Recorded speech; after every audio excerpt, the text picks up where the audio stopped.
Jonai, vakar grįžęs į šitą salę, sakai, tarsi jautiesi namuose. Iš tikrųjų tokia miela Utenos salė? Be abejo, ypatingai kaip tiek laiko praleidau be tikrų krepšinio, be komandinio krepšinio, tai geras buvo jausmas. Iš tikrųjų visą laiką geras sugrįžti ten, kur praleidai gerus metus ir kur tikrai buvo labai nuostabus metai, gerų prisiminimų, emocijų gerų ir tikrai buvo geras. Grįžau kai namo tikrai. Po šios rytinės treniruotės atrodai pavargęs, kaip pats vertini savo tą sportinę formą? Be abejo, tikrai nesu geros, optimalios sportinės formos. Sportavau tikrai individualiai, negulėjau lovai visą tą laiką, bet vis tiek, komandinis ritmas, komandinis krepšinis, tai tikrai jaučiausi kaip kosmosas šiandien. Fanai tave sutiko labai džiaugsmingai, tikėsi tokias sirgalių reakcijas?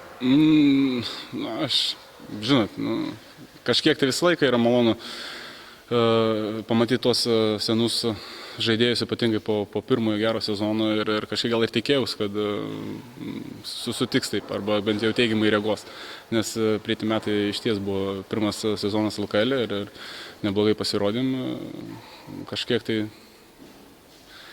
tikrai galvoju, kad tai bus. Komanda iš kardinaliai pasikeitusi nuo praėjusio sezono po šios pirmosios treniruotės. Kokį įspūdį paliko tie vaikinai, su kuriais tiek žaisti šiemet?